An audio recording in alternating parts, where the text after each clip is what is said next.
Before the boardrooms and before the brands, before the businesses and before the breakthroughs, there was a dream, a whisper from God, a vision placed inside of you. And through the struggle and through the sacrifices and through the faith and the fire, you refuse to stay small. This, this is for the ones who rose anyway, for the ones who turned closed doors into open highways, for the ones who never were given a seat at the table, so they built their own. This is for the entrepreneurs who see beyond the now, for the creatives who transform the unseen into reality, for the leaders and the innovators, the risk takers that won't wait for permission to go higher. Here, we celebrate aspiration. Here, we honor the grind. Here, we elevate the vision. Because the road to success was never meant to be easy, but neither were we. We are the sons and daughters of resilience, the descendants of royalty, the builders of legacy, the ones that will outlive our name. This is not just a podcast. This is Level Up. I'm your host, Earl McCray, and in every episode, we bring you real game from real voices, from those who have paved the way to those who are building the way, and to those who will take it further than even imagined. Because it is not about just getting to the top. It's about bringing others with you. It's about breaking chains. It's about shattering limits. It's about walking in divine purpose and power. So, if you're ready to step into something greater, if you're ready to go beyond potential and into impact, if you're ready to stop waiting and start moving, then welcome home. This is where faith meets action. This is where dreams meet discipline. This is where we level up. All right, Level Up family. Right on, right on. Let me take this screen share off. Level Up family. We have in our house today a brother. Look, we're gonna be I've been on a mission to get the best of the best in front of this particular audience because I'm on a mission to give you some of those gems that I did not have when I was in that 18, in that 28 time frame, and my brain was so ripe. And I was looking, I didn't know I was looking, but I was looking in all the wrong places. So here we are on today. This gentleman knows finance. He knows business. If you've ever wondered what it takes, not just to manage wealth, but to build it, to protect it, and to scale it, then this is an episode that you don't want to miss. Because our guest today, he's not just an expert, he's a financial architect, in my opinion. A man who understands the number, the strategy, and the mindset required to take businesses and organizations and individuals to the next level. He's a certified public accountant, that's a CPA, y'all, and an MBA with over 15 years of experience in both the public and private accounting. He's led financial transformation for major institutions, including tax-exempt organizations, human service agencies, universities, and corporate organizations. He's a strategic mastermind, leveraging relationships, technology, and innovation, financial planning to drive organizational and personal success. But let's take it even a little further. This man isn't just about numbers on a spreadsheet. He is about creating empowerment, educating organizations, businesses, and individuals on how to stabilize, grow, and optimize their financial futures. So he's worked on organizations like Food Link, Urban League of Rochester Institute of Technology, making an impact on the highest level. His financial expertise has saved businesses thousands, securing funding for growth and creating fiscal strategies that drive long-term success. And today, he's here to drop some gems for our audience on business growth and on mindset. So, family, if you're trying to get that right, if you're trying to scale your financial game and understand the moves behind what real success is, take some notes. All right, today we're ready to level up with none other than Stanley L. Purdie. Welcome, brother. Wow, welcome. Thank you so much for welcoming me with all of those words. Yet again, you set the bar so very high, my brother. I'm humbled, but thank you, sir. Look, man, you are a busy man, and I don't take your time lightly at all. Now, I believe you just came, correct me if I'm wrong, didn't you just have a class that you just finished up? Yes, we did. We're teaching fitness, chair Pilates with our seniors at the church. We teach a self-defense class to members as well as cardio line dancing at 1039 North Reese Road. I love it, man. Hey, he's not just a good looking face. There's some depth to this brother. Okay. So a lot of places to begin. My audience loves a great origin story. So if you don't mind just sharing your road, your journey from, a young, eager tyke entering the world, leaving high school, leaving your mom's space, your dad's space, and trying to figure things out on your own, to where you had that moment where you decided to bet on yourself. Okay. Well, I think many well structured stories begin with an architect of some sort. Rarely do we get sense from nonsense. So in other words, it doesn't happen by accident. Right. I'm very grateful to have benefited from a number of people in my circles, whether it was at my church or at my high school. We were talking about that particular point in time. During that decade, if you will, the latter years of my education, my parents went through some substance abuse issues. And so my dad wasn't there, in and out, so to speak. And so there was a gap. I was blessed that there were a number of other men, Black men in particular, and a couple females as well, who saw something in me, took an interest, and began contributing. Amen. Yes. So, the word says that our steps are ordered. The book of Acts, the Ethiopian eunuch says to Philip, "How can I understand what I am reading unless someone teaches me?"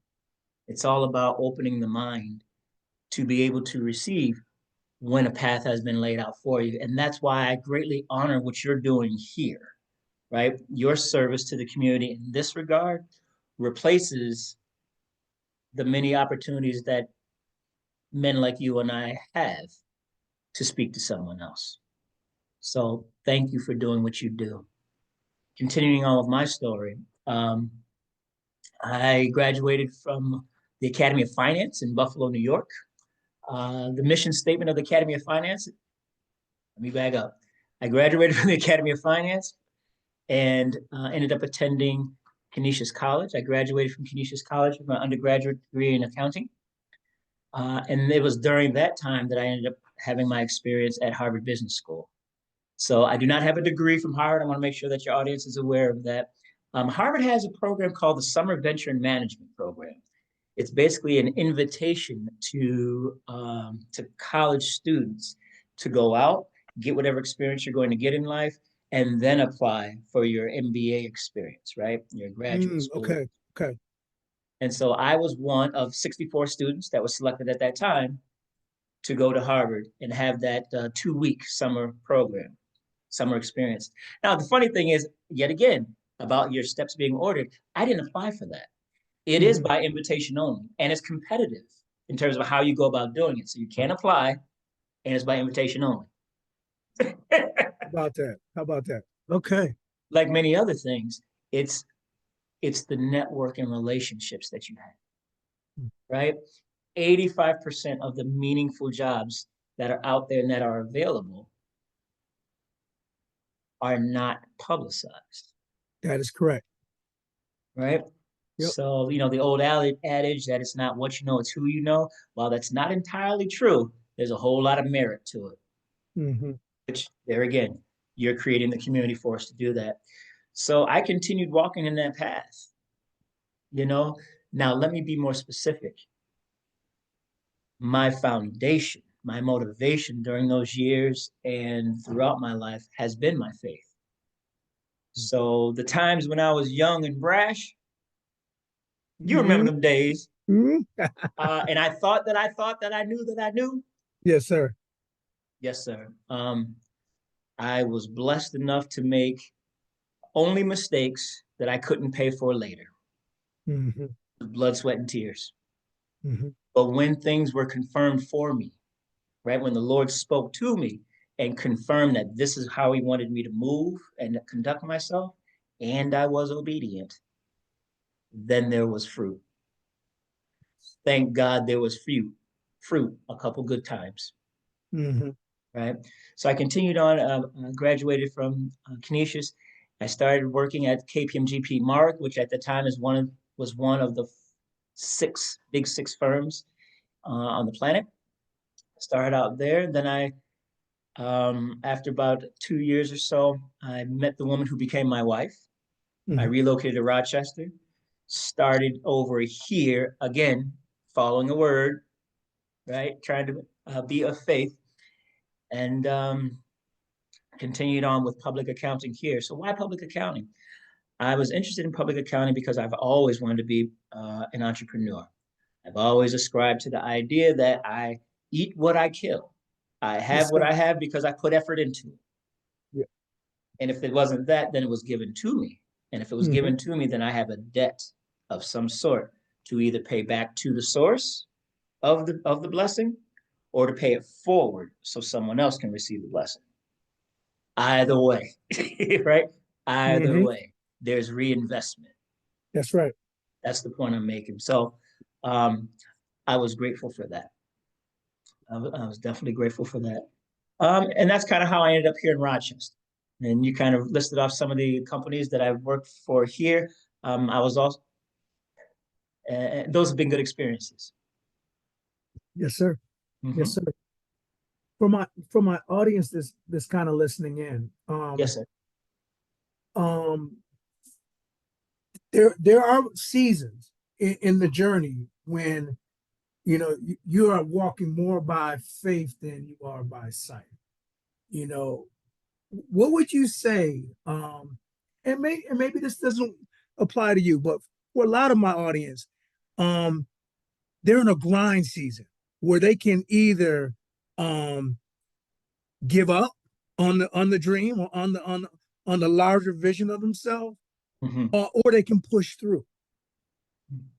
What would you say your grind season was like? Was like? I don't know, brother. I think the grind just kind of flips, you know? It just Yeah, okay. it morphs and changes. Yeah. So for me, the grind is about being disciplined, Hmm. right? I cannot say that my personality is a disciplined personality. However, if you ask most people, they would say that I am. I'll Now, let me co-sign on that. exactly, right? And so this is my introduction to my response to your question. What is discipline to me then? If so many people see it in me, to me, discipline is the cost of doing business, right? In order for me to live the life I want to live, I have to pay a cost. And that cost is investment of my time and resources. Hmm. And so in order to do that, I have to continuously follow through on certain things so that I can do what I want to do and be what I want to be. So now continuing on to the grind for your listeners. Um, the grind ain't gonna change. It'll always be something. You'll Hmm. either be grinding to maintain or grinding to grow. One Hmm. or the other. There will always be an authority of some sort. You will always be dependent to some degree on someone or something. So the point that I'm making is there will always be a cost. There will Let always me, be a let me ask you this, yeah. Purdy, and I love how you framed it because you're either trying to scale it, You're trying to grow or you're trying to maintain. You're at Yes. cruising altitude, but there's still work. There's still work. Now one would argue that wealth isn't created by hard work, but it is created by hard thinking, being strategic in thought. In that, with that spirit, what's one move or strategic decision that changed the game in your journey? There's a couple actually. So earlier on in the 20s phase, right, when I started working at the accounting firm, right? So there were some options that I had in terms of what area I wanted to go into with my career. And some might say I chose the hard route. I did. But I chose the hard route because I understood that there was going to be a return. And I was looking forward to that return, right? Once again, wherever our treasure is, that's where our heart will be. And excuse me, where our heart is, that's where our treasure will be. And my heart was in my future. Yes, sir. I'm working for my future always.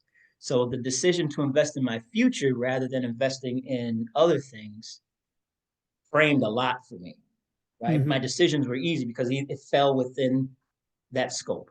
So that's one. The second major, not the second, but another major change was when I left full-time employment. So when I left RIT, I was on the administration side and I had a position of power and it was secure. But at that time, I made some decisions to invest more in my family, leave employment, and become more of the entrepreneur. And that's when I started building my consulting practice. Why is that significant? Because it required a sacrifice, required a real big sacrifice in terms of finances. But then it also required me to build a different set of skills or reform a different set of skills out there. And it made the grind very real. Yeah. So now I'd like to speak to you, what you mentioned as far as, well, what is wealth though? Let's continue on with this, because if you have the mind of wealth, then what I just said does not become immediately obvious. Let me break it down. To me, wealth is whatever I have left over, right? I brought whatever in, I have whatever going out. What's left over is my income. Now the accumulation of that income is my wealth. So what I need to do is I need to manage increasing the amount and the different sources of money coming in. And then when we talk about money going out, I'm going to either decrease the money that's going out, or I'm going to send it out in a way where now it's going to bring more money in. Yes. You see, both of those things help me to have an accumulation of whatever's left over at the end of each month or each year. There again, mindset. I'm thinking about tomorrow and not today. Yes. We're going down this rabbit hole because you're saying mindset, and I want to speak directly to the elephant in the room. Okay. Most of my audience have a black and brown experience. And so what that means is that clearly certain doors aren't always open to them. Yes. And they have to kind of figure it out. And sadly, but the very real fact is many of us are coming from experiences where there was lack, where there was scarcity. So then that creates a mindset. So like going back to one of the pieces that you said, yes, a lot of us, we normally think that we have to spend less in order to what's the word I'm wanting to fight for? And there's a piece where, yeah, you can spend less, but what about creating so that you can get more? So we kind of can you speak to that a little bit for our audience? Yeah, absolutely. So I have $1, right? I've got my lonely $1 here. If I spend it and I get nothing for it, that's an expense. That's not good money, Mm-hmm. right? It's just gone, nothing happens. Now, if I enjoyed whatever it was that I paid for, okay, cool, fine. But I want to minimize those if I can. Mm-hmm. I can save that $1. It gets tucked away somewhere. I don't touch it, but it doesn't really grow. It's just there, and I don't necessarily have access to it. Okay, that's cool. For a rainy day, that's cool. Or I can invest that $1, right? I got those three things. And what do I mean by invest? When I say invest, that means the money is coming out of my account, but it's going out of my account in a way that the money is going to generate additional income. So that happens in two primary ways. And this is the way I explain it to my, a client. Your investment can be in things, right? To which you put money into a vehicle and then you earn interest on the vehicle, right? That's what people say when their money's working for them. And that's cool Yes. too. Or like you and I, we have those investments, but we also are entrepreneurs. So when I spend my $1, I'm spending my $1 on a good or service that I can then convert into a sale. Mm-hmm. So now let's think about the numbers here. If there's $1 that I spent on an expense, it's gone. Mm-hmm. Had a good time, hopefully, and life moves on. If I have $1 I put in a savings account, it's saved somewhere. Is it part of my wealth? Yes, but it's not part of my wealth that's growing. So, okay, set it to the side and let it be. Now, for this investment thing, if I don't spend $1, my bottom line improved by $1 Mm-hmm. because I didn't spend that $1. But if I spent that $1 and that $1 helped me to earn some money, Talk to me now. yeah, let's say I spend the $1, but that $1 allowed me to earn, let's say it's 30 cents, right? Mm-hmm. Okay, I spent the $1, I got a benefit, just like I did when I used it as an expense. Mm-hmm. But after I got the benefit, instead of my bank account going down by $1, it really only went down by 70 cents because it went down by $1 and then back up by 30. Yeah, That's good money. that's good money. That's good money spent. Yeah. Right? So many of us, and we're getting at a certain age right now, when we're thinking about passive income is more like what I was saying with the investments. And that's cool. But for the young folks who are on their grind, right? Good idea to have some passive income that you can invest and let it grow for the next 30 years. Mm-hmm. Lord bless you if you can do that.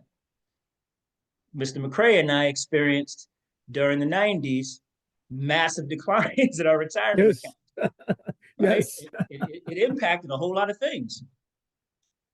But when you have technology and energy and youth on your side, and you can convert $1 into $1.30, you know what I'm saying? So that you keep the 30 Yes. cents.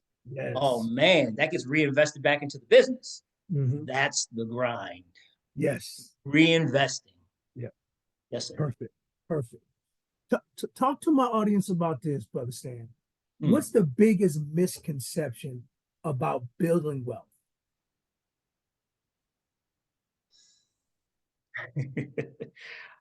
um, in order to build wealth, I have to be not Black. Mm, That's yes. not true. Let, That's let's one. let's talk about that. Yes. I got more for you. Mm-hmm. But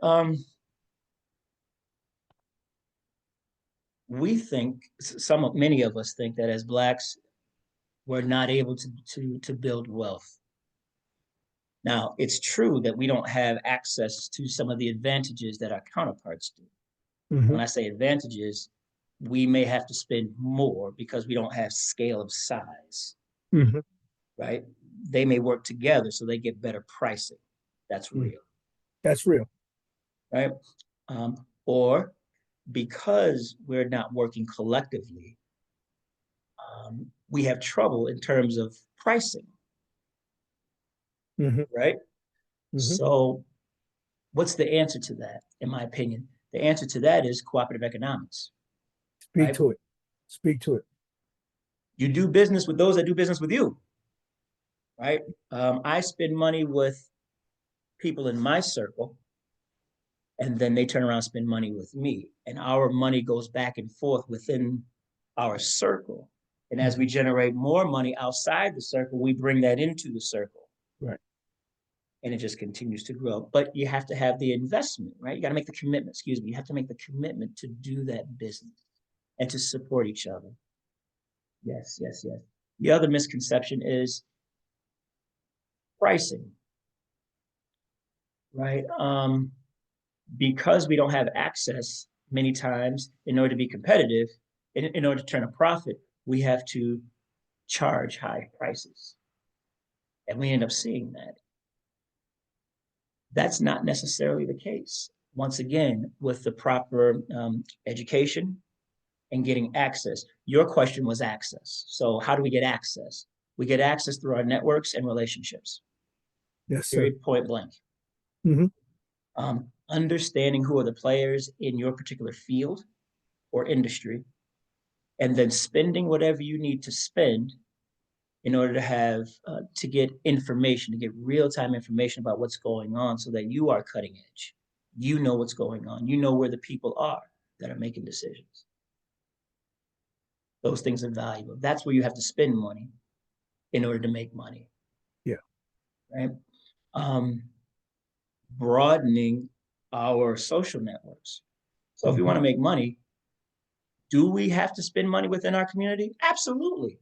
But it can't be just our community. Right. We make up a small portion of the population. Yeah. Right? So what that means is, socially, in my connections, I have to get outside of my community to get somebody else's money and bring it in. Absolutely. Can I get around that? And in doing that, we bring others with us.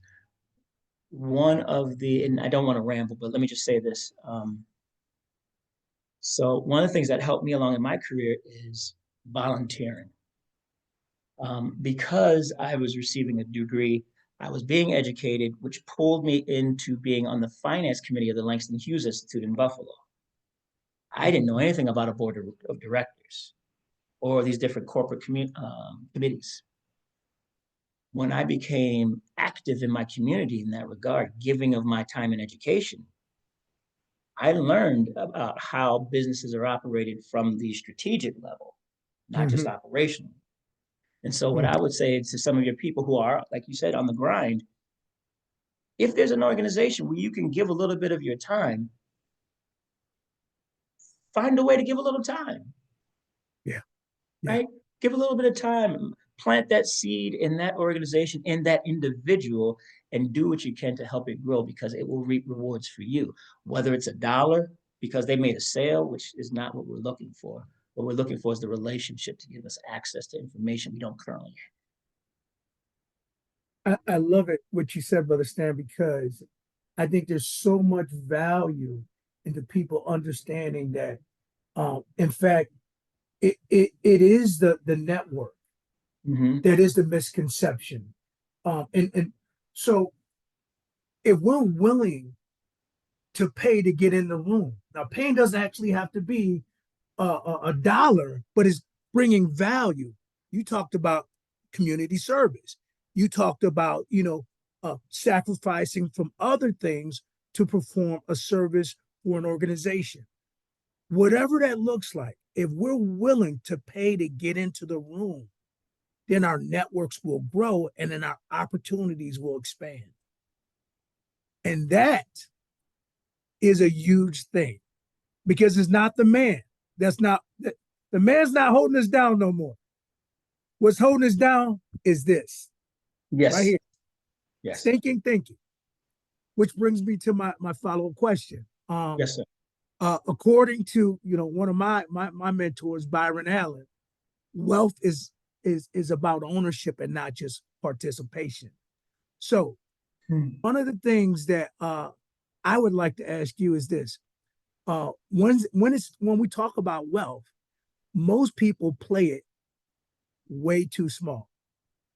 what's one overlooked strategy or just a practice that can help turn a person from a small to a large vision? Personal therapy. Say more. So, what I'm interpreting your question is, what do I need to do to not play small? Exactly. Okay. So, for most people that I know, myself included, I play small or play conservative when there's something to fear. Mm-hmm.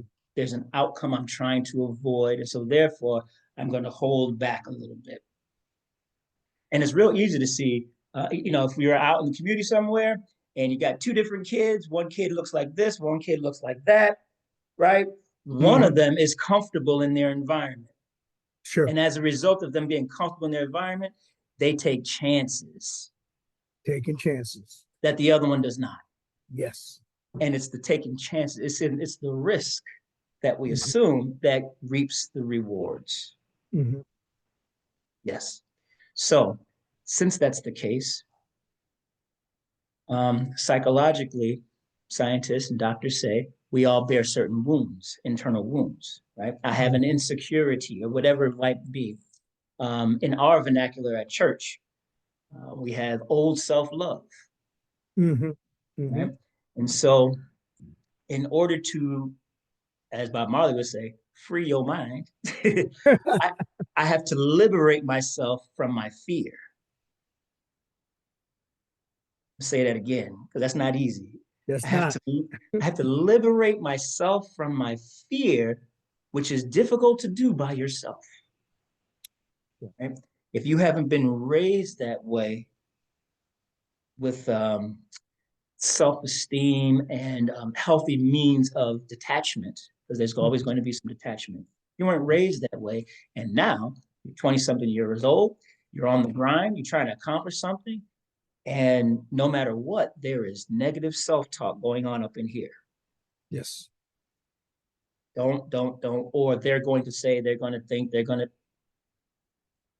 self-therapy and becoming confident and whole and knowing who you are Mm-hmm. gives you the freedom, gives you the power to walk in your purpose. So whatever it is, brother, that you were just referring to, not thinking small. Mm-hmm. Now I'm going to go after it because I personally don't feel shackled. Mm-hmm. Right? I'm only limited now of my resources. I have different limitations, put it that way. Yes. Yes. Yes, sir. And I want to piggyback on what Brother Stan is saying because he brought it full circle. It's a fear. Is the lack of taking chances, betting on yourself. Yes. It's rooted in the I am, the identity. Yes.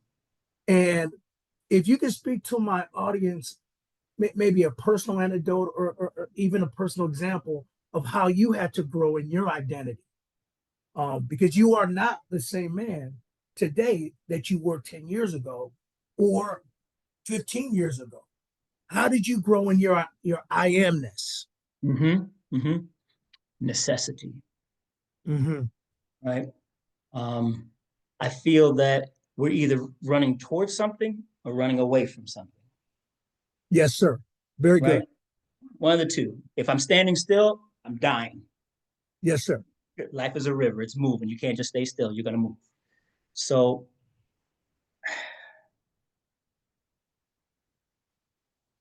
the fact that what life was requiring of me as the head of a young family, right? Mhm. I have a spouse during that time period and children of necessity. I'm going to call it necessity because that's my personality. I was much more driven to accomplish what I know I need to do Mhm. than the fears that I was carrying in my baggage. In other words, I don't have time. Yeah, I, I'm I, registered. I don't have time. We got to get out here. We got to build this Purdie name. We have to meet these people. We have to establish the foundation that our children are going to grow up in. I have to do this. I have to do this. If you do not have a purpose, if you do not have a personal purpose, you're in trouble. I love it. If you do not have a personal purpose. No, there's no winging it. Like I said before, I'm a firm believer of this. One of my mentors said the same thing. Life is a river. Time is moving. Mm-hmm. You can't change it, right? There's a current. There's a flow. There's a flow. There's a flow. We're all in it. That's right. We're all in it. So if you choose inactivity, meaning if you don't swim, Mm-hmm. you're going down current. You see? Mm-hmm. If I don't do anything, I'm moving backwards. So I must be productive just to hold where I am, because life gets increasingly more difficult. And like you said, it moves in seasons. Yes, sir. Right? So Yes. it took me 10 years to get good at this, and now I got to deal with some new stuff. So there is no sitting still. There's no chilling. Right. You chill when you have a chance, right? But you got to keep Right. growing. You catch your breath. Yeah, you catch your breath, get you a little vacation, soak in some sun, whatever it is that makes you whole and healthy, but you must keep going. And so, yeah. So the summary to my response is because my desire was stronger than my fear. Love it. I love it. All right. So I'm gonna do a hard right. Okay. I want to go down this path here. I want to talk about we've been talking about wealth. We kind of been dancing around this idea of legacy, but let's talk to it directly. So wealth isn't just about money. It's about knowledge. It's about infrastructure. Which one principle that you live by that ensures that your success will outlast you?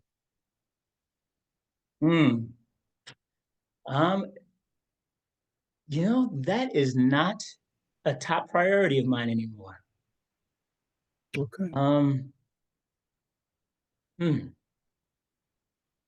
So my definition of success is working my way out of a job. Yes. So if I've done something well and I'm no longer necessary, that is success. Mm-hmm. I try to be, and this is a new thing, right? In terms of getting to know me and becoming a stronger individual.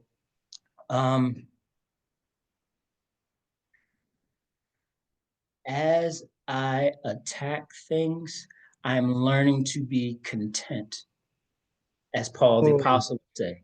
That's so good. That's so good. Yeah. Learning to be content. That doesn't take away from my desire. Mm-hmm. It doesn't take away from my obligation or duty.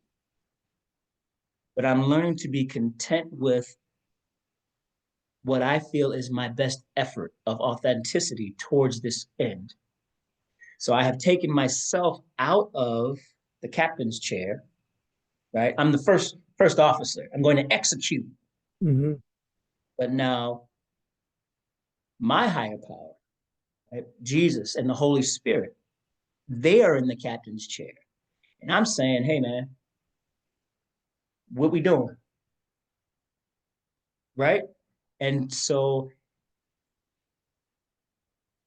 that's the stage that I'm currently at, or at least I'm currently trying to grow into, which has me, legacy is important to every man, I think, to some degree. But for me right now, it's really about helping my children and those that are directly within my fold, right? Your spirit. Yep. My students, my Bible class students, my martial arts students, my fitness students. I have relationships, and those relationships carry value. There's no dollar sign attached to that value. That's right. I receive dollar signs from them. Let's be clear about that, right? Mm-hmm. But the value that they are to me, not measured in dollar signs. Right. It's not a transactional relationship. I like to say it's transformational. And that's what makes it wealth. Yeah. Yeah. Very good. Very good. Listen, I'm not sure if my audience is really hearing this clearly, but I want to just embellish a little bit. You got to get to a point. Okay. if Jesus is going to be a part of the journey where ambition and contentment do coexist. Some people in my audience might think that they're at the opposite end of the spectrum. How can I be content and not be ambitious? And how can I be ambitious and still be content? Jesus, when he is the center, that's what Brother Stan is saying. When you are confident that you've given it your all and you're living and breathing in the faith that God will provide all, then that's the sweet spot. Get to the sweet spot as soon as you can. Some people call it your happy place, where you're not necessarily focused on the what is, but you're confident in the what's coming. And I'm not just talking about material, I'm talking about relational. Yes. Experiences, opportunities to impact. And that's exciting. I mean, that's my takeaway of what you just said. Thank you for doing that. No, I appreciate what you said. Yes, thank you. Okay, we're going another place. This is a fun question. I love this question. We're going to time travel a little bit. Let's time travel. Time travel. All right. If you could have 5 minutes with yourself, 5-minute conversation with your younger self, what would be the one thing that you would make sure that that younger self understood?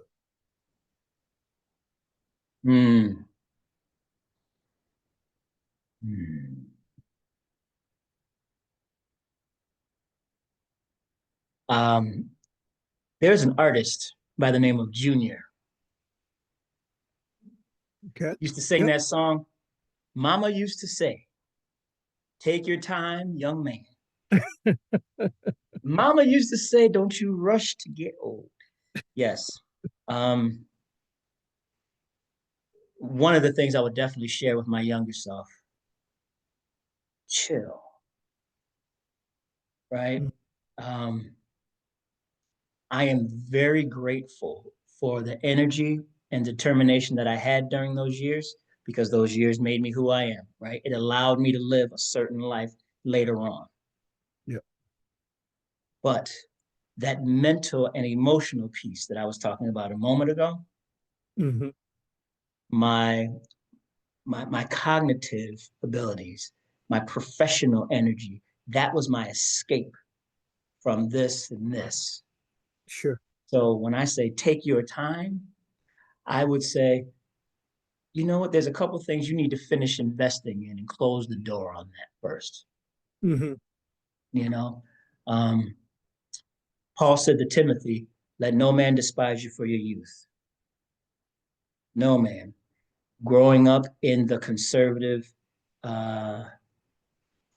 industry that I was in, being young was not looked upon very nicely. Right? And so you try to be something more than what you really are. And that comes at a cost. So I would say to myself, nah, keep working on you, keep doing these things, but work on you, work on you.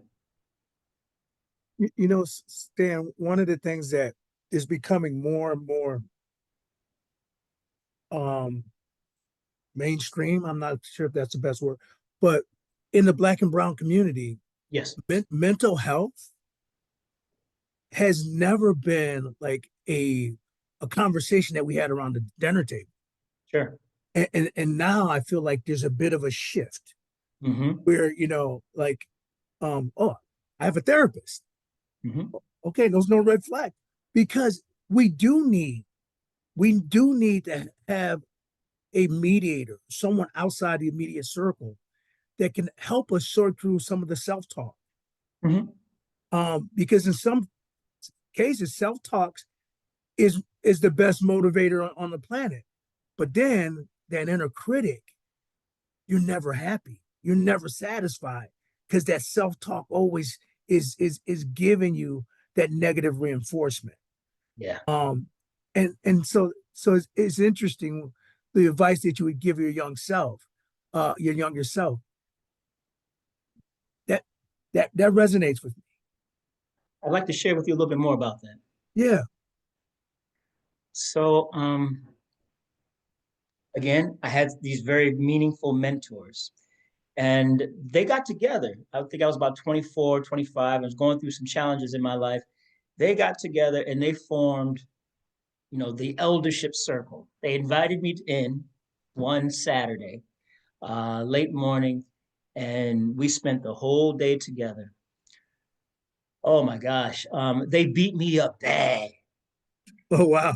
Oh Okay. yeah, man. They challenged what I thought, what I felt. They challenged my manhood. They challenged all kinds of things. Mm, Why am I saying this? I'm saying this because that's what they called it, a board of elders. mhm, I call it my personal board of directors. mhm. So one of the things that I share with young people, hey, a board of directors are the people, they're not employed by the company. They provide advice and guidance, right? Strategic direction for the company. You need to have a couple people who are outside of your circle that have input and access to the circle when you need information. Right. And so it was that group of people who helped me process through some of what was going on during my 20s. That has helped me to appreciate being able to say, going back to myself when I was younger, yeah, that's what I would say to me. Mhm. Yeah. Very nice. Yes, Very sir. nice. Talk to my audience again. Say you had to, start over again. New Mm-hmm. city, new network, new everything. What were the first three moves that you would make in order to get that momentum restarted? Hmm. What income sources do I have currently that are transferable easily? Right, because I don't want to look for a job. Mm-hmm. I want my source of income to go wherever I go. So that would be one. Mm-hmm. Number two, I would consider the legal status that I would need to have in order to have rights and to feel safe in whatever country that I'm relocating to. That's Okay. very important. I'm actually in the process of doing these things now, so you're asking a great question, right? Oh, wow. Okay. Yes, for sure. So I need to make sure that my money is right, and I need to make sure that my health and wellness, my safety is right. Right. And then lastly, wherever it is that I go, I need to be able to make sure that I can contribute and feel part of that community. Right. So for me, what that looks like is probably volunteering at a college or maybe at a not for profit Mm-hmm. or finding a church. Right. Mm-hmm. Yeah. So those are the necessities. I need money, I need to be safe, and I need to be healthy wherever I am. Beautiful. Beautiful. Those are really key advices. Make sure, if I heard it correct, make sure the security piece was there. Yes. Um, how the money could follow you transfer, and how you could impact, how you could contribute immediately to that new environment. Yeah. Whatever's going to make me or your audience healthy. Right. Wherever I go, I need to be able to do certain things. If I can't do those things, I'm not going to be healthy. So that's a bad move for me. Got it. Got it. Love it. Love it. That's some really good insight. Okay. So here we go. The plane is getting ready to land. We're not there yet. We're not there, but we're getting ready to land the plane. All right. So for my audience, they many of them, not all, but many of them feel stuck. Mhm. They feel stuck. They've been working a job. Maybe they have gotten a degree. Maybe they are, not entry level, but they're not like anywhere close to being at the next level. What's one mindset shift that they could make that could potentially change the game for What do I need to say no? them? So for me, the answer is no until it's yes. When I don't feel like I can say no, that means I'm leveraged, right? That means I'm vulnerable. And another way of saying it is You pay my check, I'm vulnerable to you. I must say yes to you. So the answer to your question is, okay, well, what do I need so that if I want to say no, I have the freedom to say no? Yeah, That's yeah. independence. I love that. I love that. I never heard it put that way, but I love that. Oh, No it's so one very true. no longer has leverage over you. I mean, of course, there will always be to some degree. Correct. Mhm. Correct. But I think what you're saying really speaks to a conversation about choices. Yes. Yes. Freedom, the Yeah. definition of freedom is choice. Yeah. I can choose. Yeah. That's what makes all of us free souls. We can Amen. choose how we're going to react. Yes. Oh, that's so Can't good. take that from me. Yeah. That's so good. Right. They might take everything else, but that's the definition of freedom. Yes, sir. Yeah. Good stuff. Okay, here we are. The best opportunities are often, I believe this, hidden in plain sight. What's something that most people overlook when they're quote unquote trying to level up? I think it's understanding where the energy from your success comes from. Mm-hmm. Let me explain that. We're having this discussion, and people are they may be making notes about different things to do. Mm-hmm. But our conversation, you and I both know the things that you do are the results of what we're talking about, which is how to be. Yeah. Right. Right. So what gets overlooked is, with knowledge, I understand the things that have to be done, but with Mm-hmm. wisdom comes an understanding. Sure.